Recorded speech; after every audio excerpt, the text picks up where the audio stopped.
It's number 18 for ranking for the highest forecast multifamily growth, and it is ranked third as the fastest growing nation or in the nation, pardon me.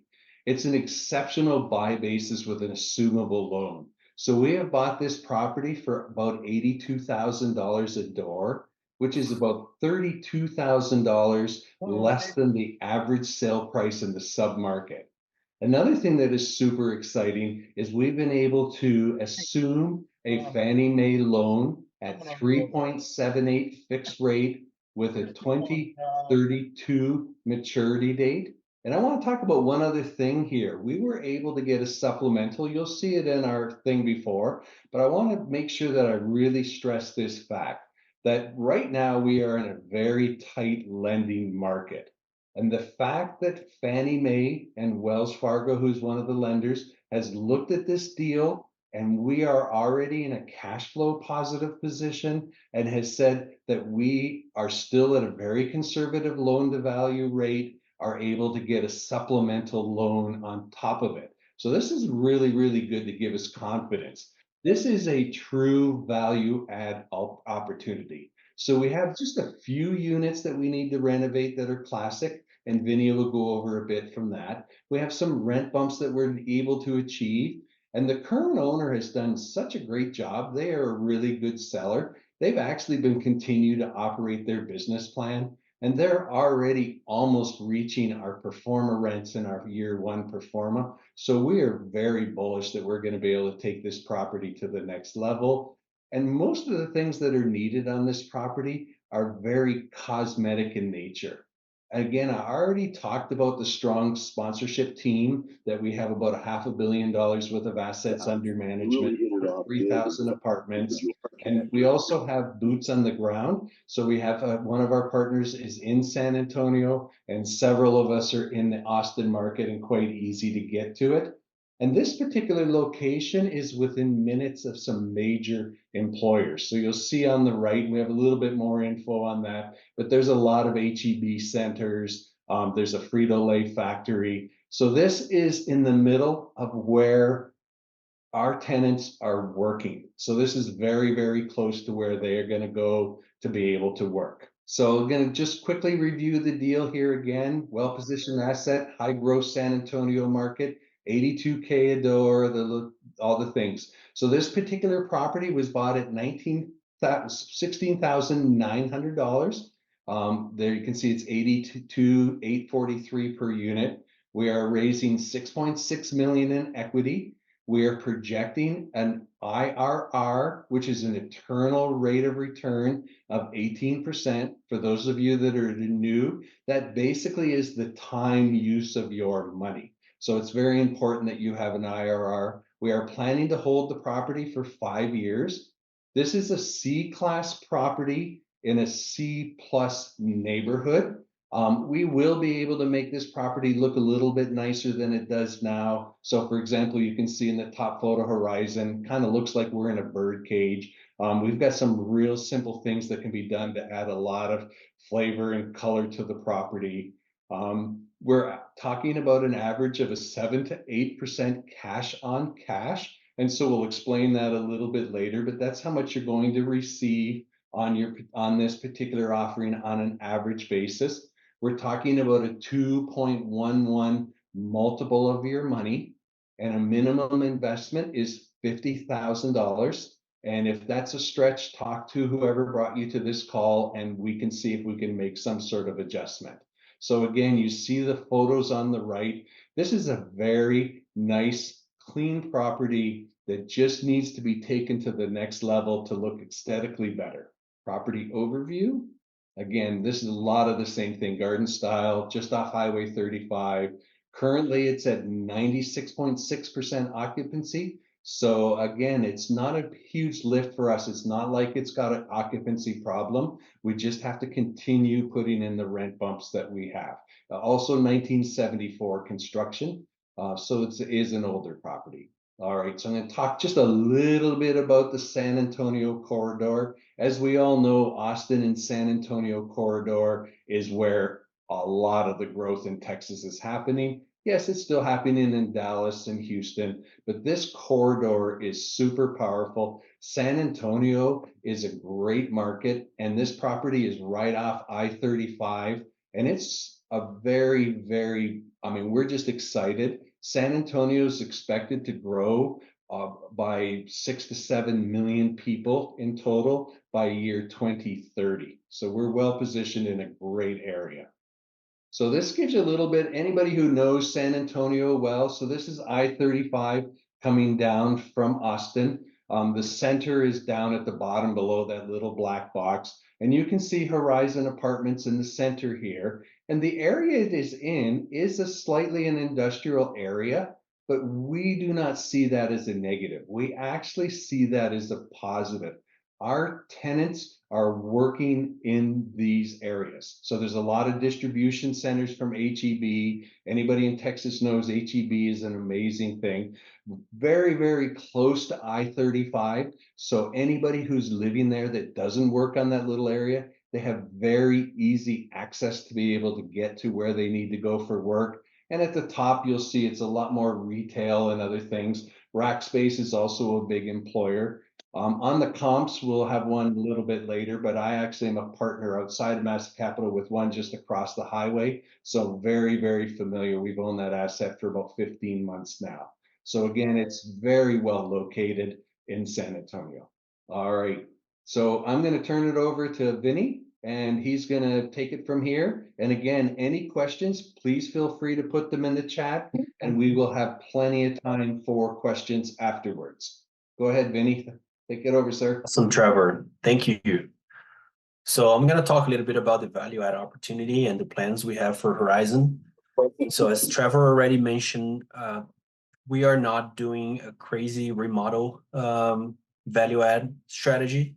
This is going to be a very, very down to earth strategy on keep doing what the current owners is already doing. So there is a few things that we have on our list here on interior upgrades. There are potential to convert space above the office to a new unit. There's also a conversion of a clubhouse to another unit. We will implement a water conservation plan that will help us, save water consumption because this is all bills paid property. So this is important that we can save as much as possible on that resource.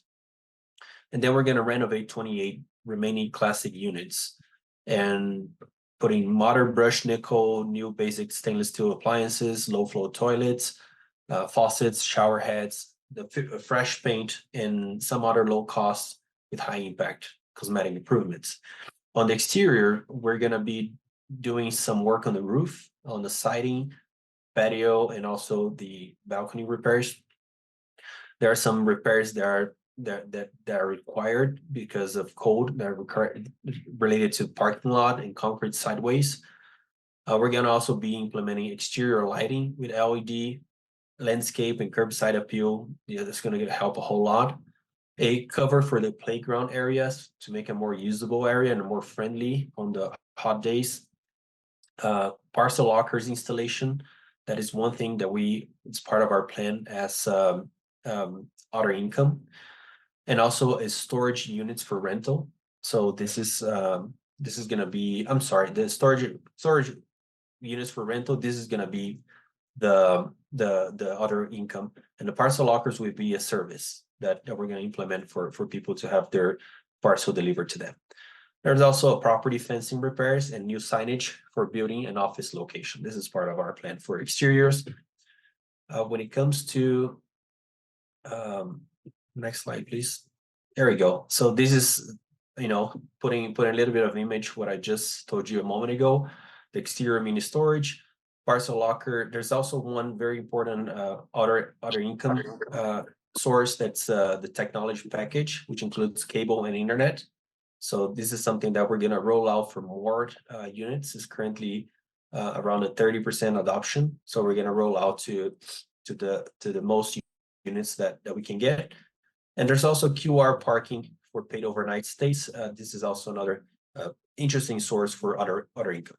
For the business plan and what's related to the strategies that we're going to be implementing. So number one, the property is currently owner managed. We think that it is a perfect opportunity to implement a professional property management and enhance marketing initiatives, have more I would say criteria on underwriting tenants.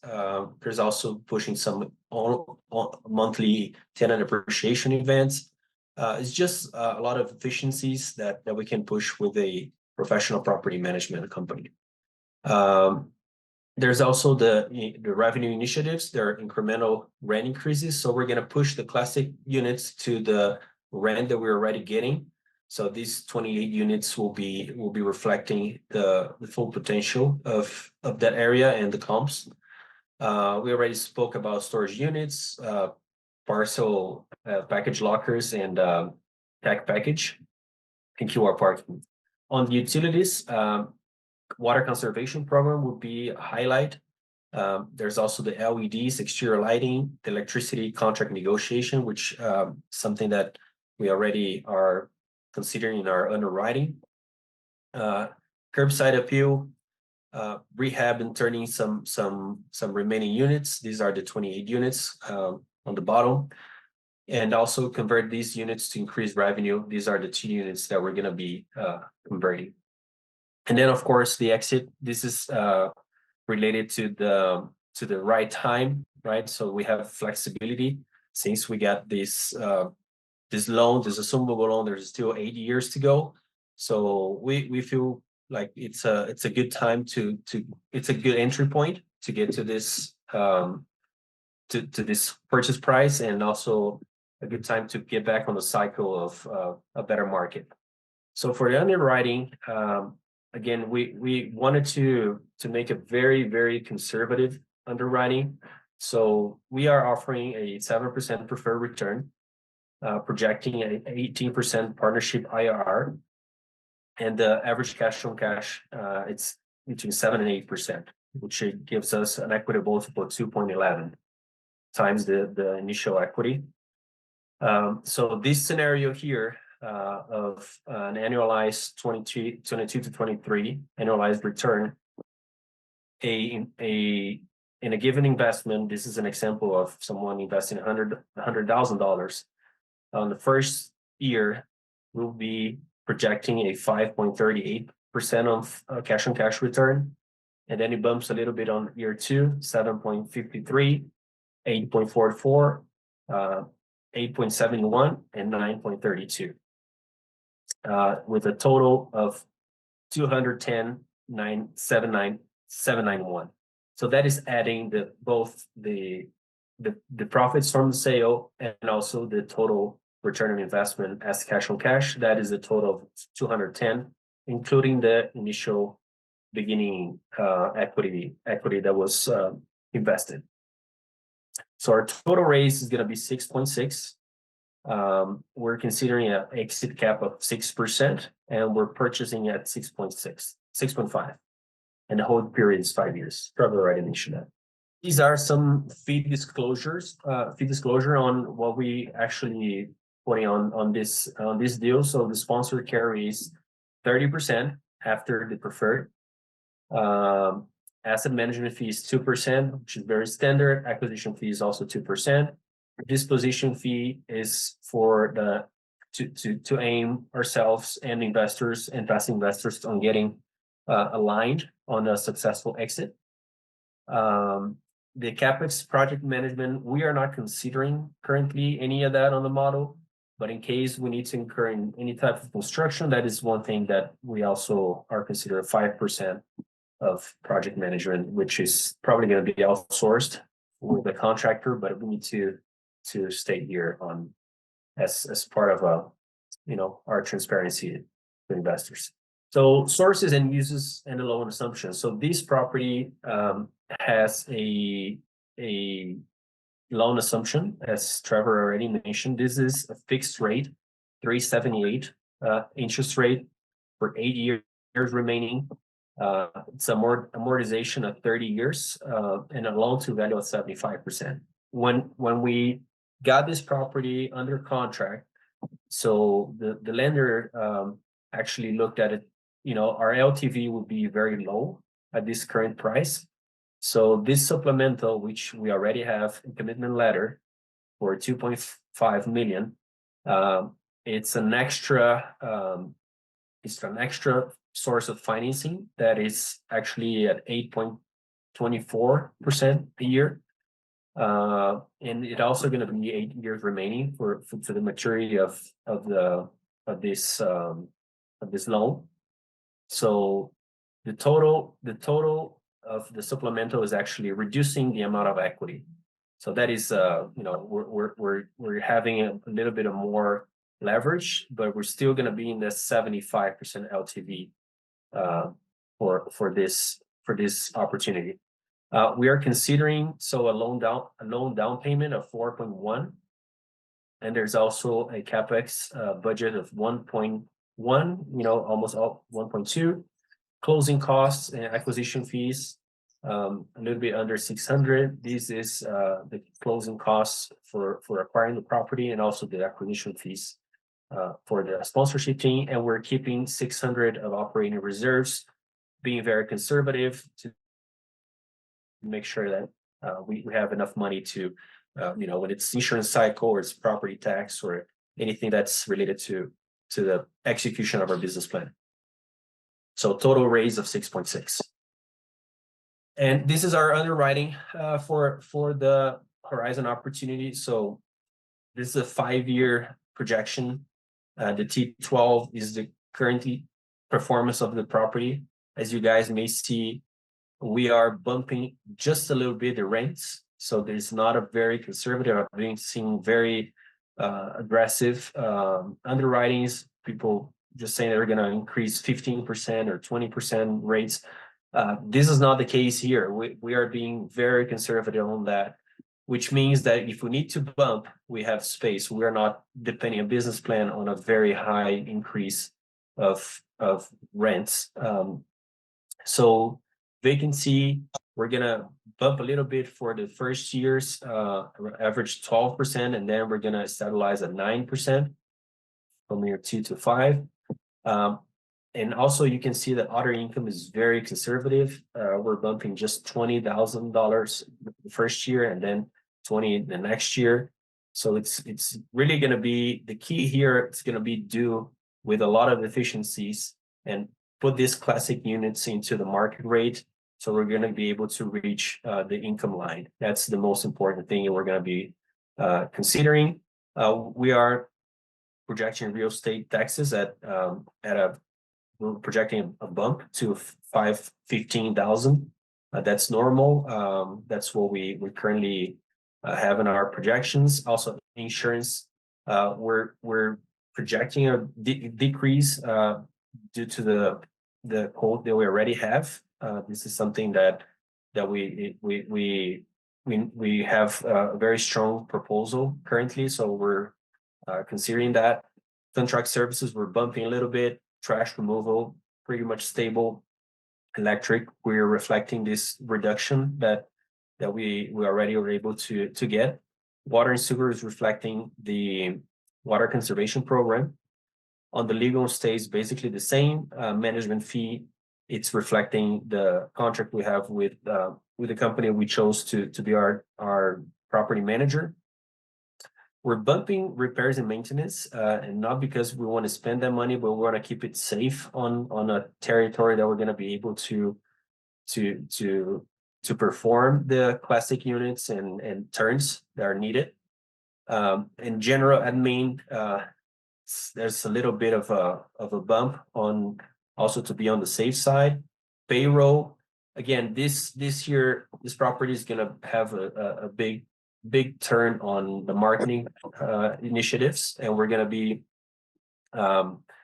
doing things that the property currently is not doing. So they don't do any marketing initiatives, and so that's why we're bumping both payroll and advertising, because that will be our effort to attract a better profile of tenants that will be able to make the profile of this property and the value add that we're implementing. So As you can see, our operating leverage is decreasing from 54.3 to 51.4%. And it's bumping from 1.1 of NOI, and it's reaching 1.6 in year 5. And here are some of the rent comps in the area. So we are with space to bump our rents a little bit.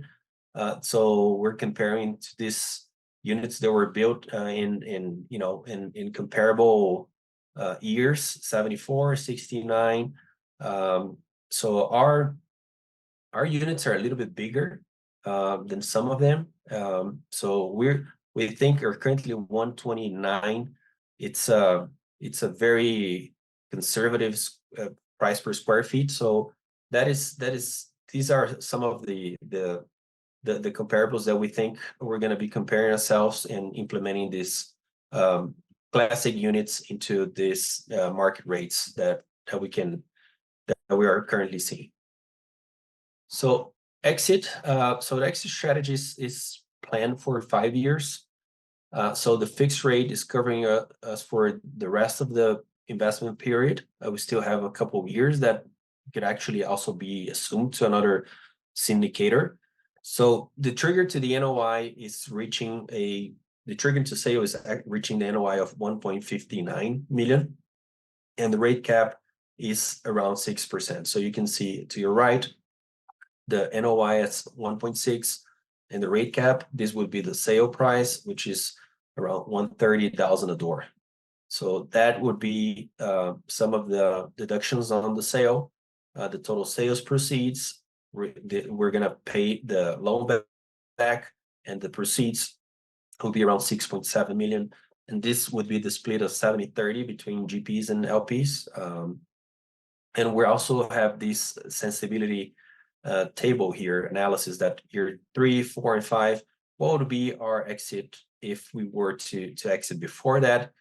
As you guys know, the market is they're very cycle driven. So if things are looking well at year 3, year 4, we do have a chance to exit early. But of course, this will be closely monitored by TVG and golden ratio to make sure we can maximize investor returns and we're not selling too early nor too late.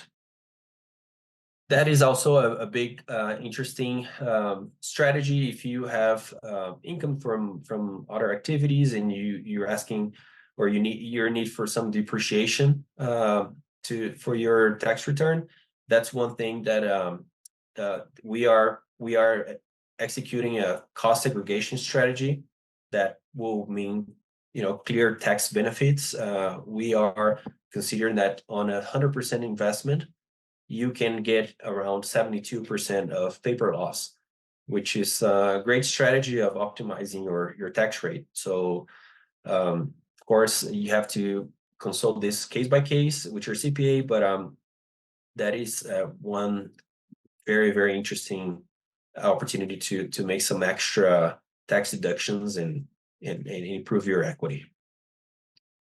All right, I think you're going to run this, Trevor, awesome. right? Thank you so much. So we're coming close to closing. It's a week away. So we want to make sure that we give everybody an opportunity to get into the deal. And again, reach out and talk to anybody who brought you to this call. There's a couple of points I want to make sure that we're very clear.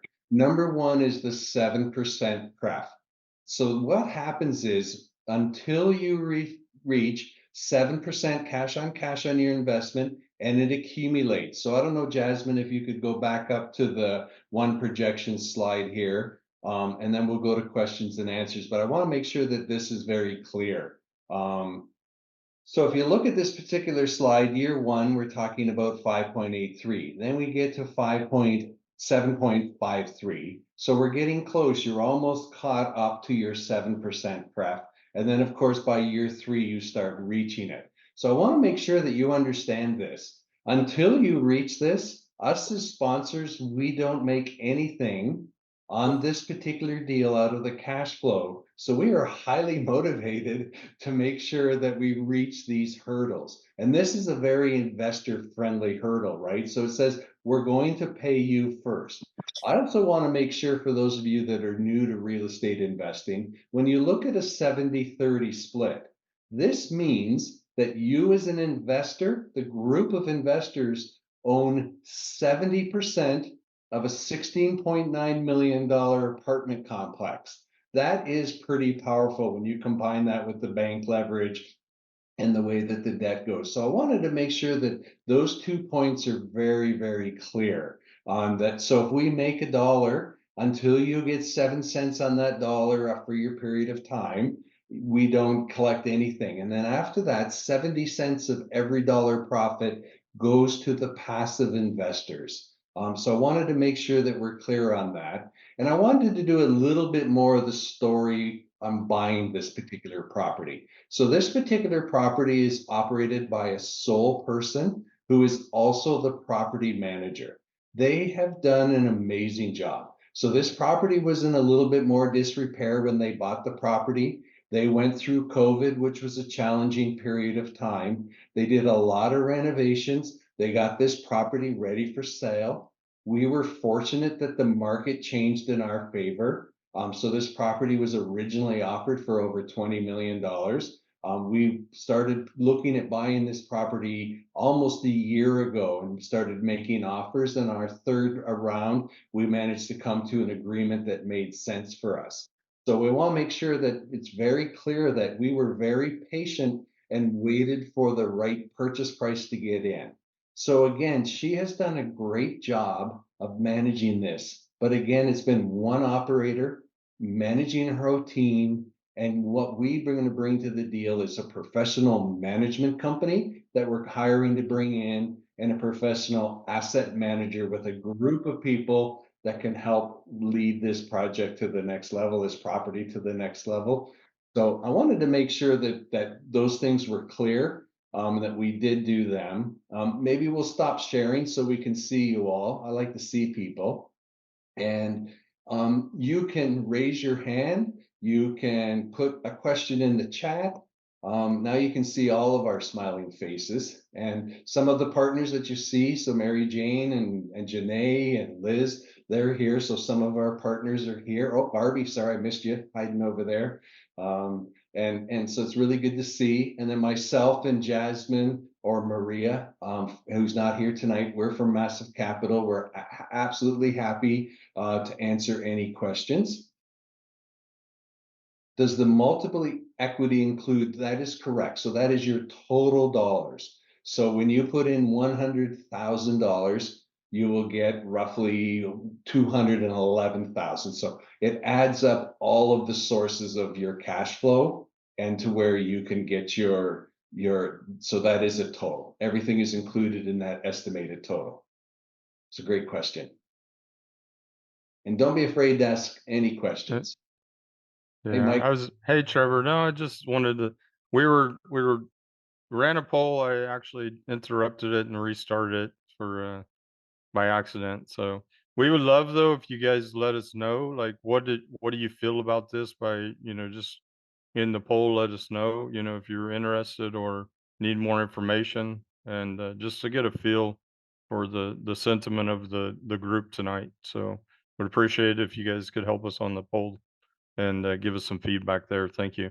Well, these webinars are only as good as your questions. Oh, Amber made it too. I forgot. Hey, Amber. I like. Hey, Trevor, there was something in the news currently that actually this administration is considering put a law back on the House to get a depreciation on a higher percentage.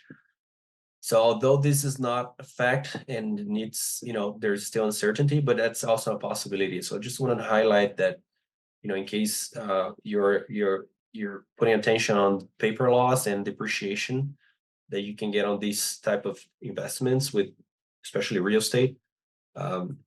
It could be an opportunity. It is not set in stone yet, but it has a high chance. So we'll wait and see in a few weeks. if we get that and the law passes, we'll make sure to make most of that depreciation be reflected to our investors.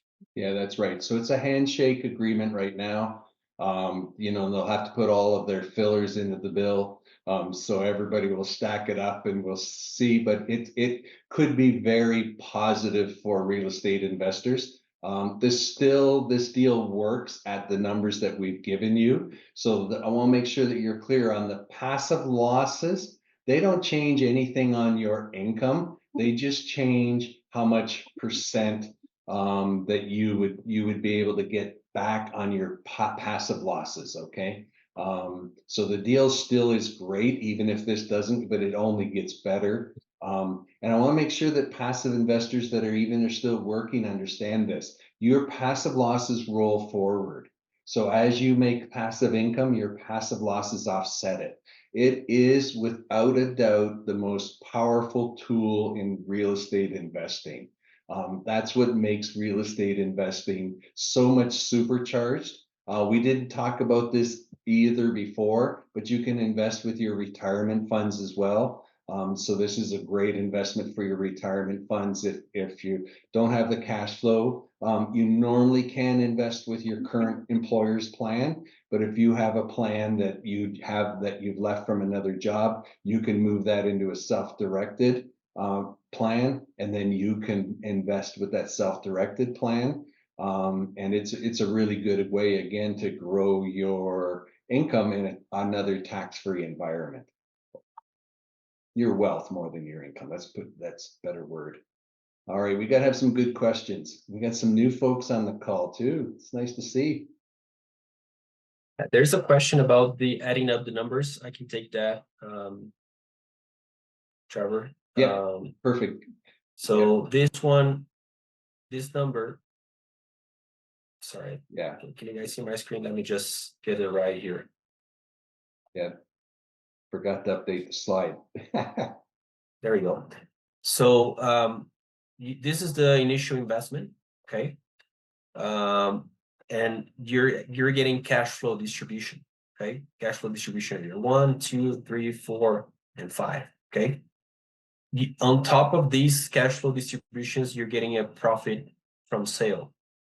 This line and this line, they add up here. So this 5, 7, 8, and 80, these will add to around 110 or 791 plus the $100,000 of initial investment. So I agree it's not very clear here, but the spirit of this slide is to show cash flow distributions, profits from sale, and that would add up to this ABC here. So A, B, and C will get to this formula here. I think this was the question. Okay. Yeah. And so we do have a question. What happens if we don't raise the money? Well, we need you to invest, first of all. But secondly, we do not need the whole 6.6 million to close. We need 5.2 million. We're very much closer to the 5.2 million right now. And then we can continue to raise money after the fact. But our goal is to raise the whole thing to close. But that is an option that is open to us. Frequent distributions are made quarterly, but I want to make sure that it's very clear. Normally, they don't start till after the 6th or 9th month. So you'll see that's why the year one is a lot slower, and you may not get the Q4 of the first year until the next year. So I want to make sure that we understand that. So we pay them quarterly, and they normally don't start till about 6 to 9 months, just because we want to make sure that our cash flow is stabilized. So if you have used your retirement funds to invest, unfortunately, you do not get the benefit of the depreciation because it's already in a tax haven. You cannot get double tax back. So again, I don't want to make sure that it's clear. It doesn't make this a bad investment. You're still doubling your money in a year. And that income comes into your retirement fund, depending on the type of retirement fund. So it's still a good investment, but I want to make sure it's clear that depreciation does not roll into any use of retirement funds. Hey, Trevor, did you take this one about the clubhouse converting and competitive edge? Oh, Did you okay. answer this one? Yeah, so the clubhouse is currently right now, first of all, it makes no sense on this class of property. I think somebody built it when they did it. The clubhouse is actually currently being used by the maintenance staff. So our goal is once we reach, 99% occupancy, the way to create more value is to do 2 luxury sort of garden style apartments. And there's also enough space on a storage facility on the second floor to be able to put 2 apartments up on that space. But again, that only happens when you create enough demand for it to happen, but nobody's using it as a clubhouse. And right now, there's not even pool furniture, just to give you an idea of the aesthetics. So our goal is to put a party room out, like a pergola with a barbecue pit and some things outside in the pool area anyways, and be able to cater. But this clientele, I'll be honest, is not, there's going to be no money made. So right now, we cannot finance anything at a lower rate. So when you do a loan assumption, supplemental has to match all the existing terms of your existing debt. It's just at a higher interest rate. And these types of loans do not allow secondary loans behind them. So again, we're still at a blended rate of low 5s, which is incredible. It's 4.68, the blended rate. Yeah. Okay. So even better than I that's great. Thank you. Yeah, just for but yeah, that's the best you can get right now, Verona. I mean, we've been looking. This is an agency loan, so nothing can go under that. But the interest rates are now so high that either for the supplemental, that's the best we can get right now. But the fixed rate is so good that it's just very competitive in our eyes. Yes, the multiple equity includes everything. So all of the cash flow that you would make plus the profits from the sale. That's an all-in number. Still, tell me where you're going to double your money in 5 years and possibly get some tax benefits. Not happen a lot right now. And again, right now it is often challenging to find a property that is cash flowing. So this property is currently cash flowing. And again, it's I like Jasmine's little sign. She's got a sign for everything, that girl. Awesome. Those are great questions, though. Thank you. Feel free to ask more questions. Again, if you're thinking it, somebody else is thinking it. I guarantee it. I know Ronald and Mary Jane, you live right in the area there. Mary Jane and Brenda and I went for a little tour of the property. It's a nice area. I've been going there a lot because of the property I have across the street. It's a nice area and it's getting nicer. Hey, Trevor, I have Yes. a question. Yeah. For any distribution, along the way, even the big pop at the end, how is that taxed? Depends on your tax bracket. They are capital gains, which Right, again is at a lower tax. And then of course there's the depreciation and everything, but it is not taxed as ordinary income. It's taxed at capital gains. Got it. Awesome. And I'm not an accountant. I should have said that before I answer Right. any financial questions. I'm answering all these financial questions, and normally I've made the disclaimer that I'm not an accountant. I just invest a lot. Just so you guys know, I've invested passively 20 times, and I think, did we get? There's a question, Moses, about plumbing, kind of Yep. plumbing and electrical. So we did run an inspection.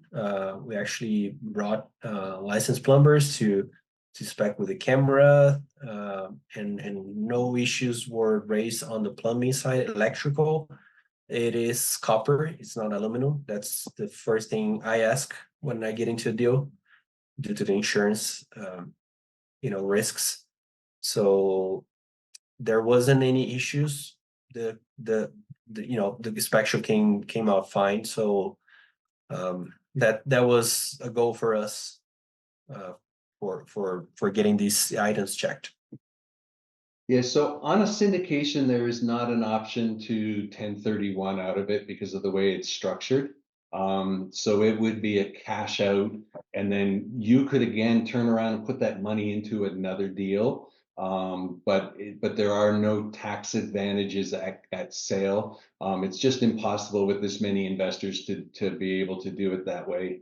But of course, we hope if we do a good job on this one, that you invested in another one. I had a deal, paid me the money in the morning, and I invested in their deal in the afternoon, the next deal.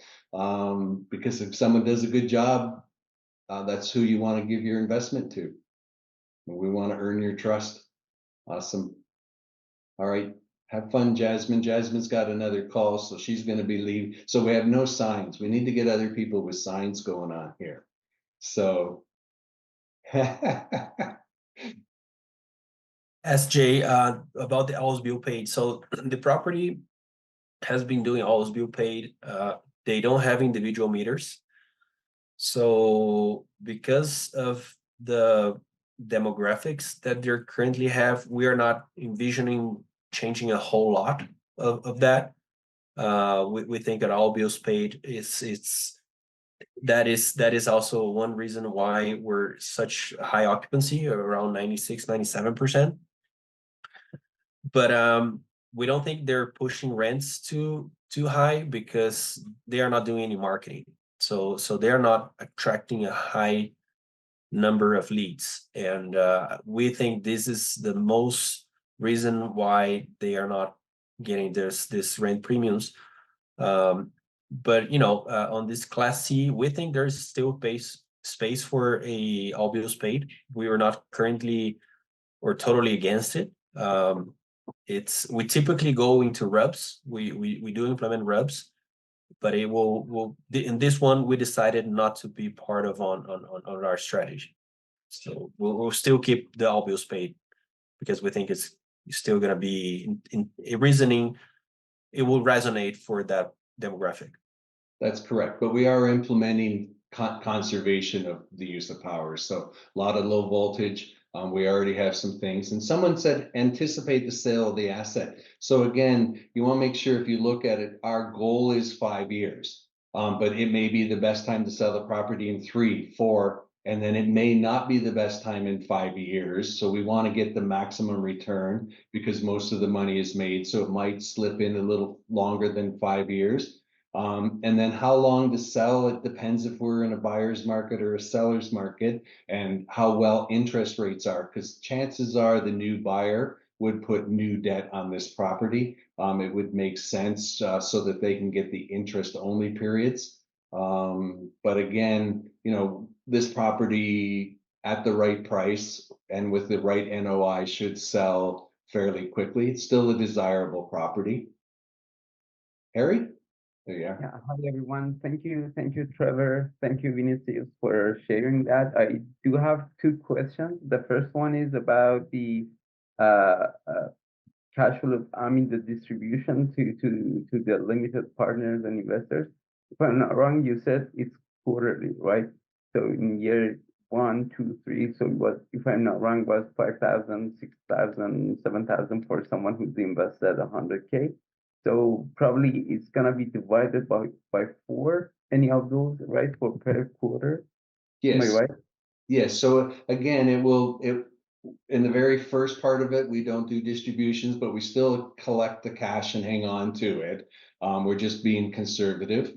And then it's the payments are based on what cash is left. So we already have cash reserves. We already have lender reserves, and the lender reserves, just to make sure people understand, they've said, hey, you must fix the following things because the lender wants to make sure we keep the property. And as you fix these things, we will pay you back. So it's kind of, we got to have money in our own reserves to pay for it because we have to wait for the lender to pay us back. And so that's why the cash flow at the very beginning can fluctuate a lot. Because we may make a couple $100,000 of repairs and waiting for the lender to reimburse us. We have a timetable of 6 months for some lender reserves, and this is very common. This is not indicative of this property. It's very common because the lender, again, the asset is securing the loan. So they want to make sure that we keep it in good repair. Yeah, thank you for that. And then for the mortgage, you've assumed the mortgage, right? So Yeah. how long is that term? Like the maturity, I mean, and how much does it remain for the maturity? Let's say if it's 6 years, and then how long it's gone already? So again, it's a 30-year mortgage, but we still have 7 or 8 years left before it matures the way that the loan is set up. Okay, thank you. Yeah. Awesome. So the fee structure, it's on one of the slides. And Jasmine has left me and telling me we got to be off in I 4 can minutes. push here. Okay, yeah, we gotta be off in I 4 can- minutes. I Apparently can they just- need our Zoom link. So it's a 2% acquisition Okay. fee. Yeah, thanks, Vinny. Can you see my screen? Yes, well, we could. That popped. Just a second, just a second. Okay, here we go. Yeah. Now you can see my screen, right? Okay, right, here we go. So it's a 70-30% split. So this is 100% to investor until the pref, which is 7. And then after that is 30% general partner, 70% the limited partner. Asset management fees 2%, acquisition fee 2%, disposition 1.5. CapEx project management is just as included here. We're not currently putting in the model, but in case we need to incur into any of that, this is going to be 5% to the contractor. Awesome. And we are not obligated to sell. That's just an estimated of when it is the best time to sell. And again, if you look at most multifamily deals, it's a 5 years. And if the rates do go down, it may make sense, but there is a prepayment penalty on this type of loan. So we have to make sure that we wait until the period that this prepayment penalty rate makes sense to make it. It's the way that lenders, it's the lender's backwards insurance. So if you're going to get rid of this loan, we're going to charge you some money to get out of it. So that is the way it goes. But again, the value of this property is increasing the NOI, the net operating income, and then selling it when the cap rate compresses back down, because it's going to compress back down as the mortgage rates do come down. And then when it hits this perfect nexus, that's when it's time to sell, if that makes sense. So again, it could be earlier, it could be a little later. Nothing forces us to do it. We just would do it when we would make the most money, because again, you have to remember, we want to make money, you want to make money, so we're going to sell it at the best opportune time. So anyways, we have to get off of this Zoom call because we were told that somebody else needs our link. So please reach out to your sponsor. We really appreciate everybody coming today. We thank you very much for all of your good questions. And anytime you have follow-up questions, please just ask anybody that brought you to this call. And myself, we can all hop on a call. We've been putting the links in the chat. You'll all get a follow-up email to be able to rewatch this if you missed the beginning. And if you also go to the portal, you'll see this deck is downloaded there. Awesome. Thanks, Have a great everyone. evening. Thank you. Great job, guys. Everyone. Nice job. Thanks, guys.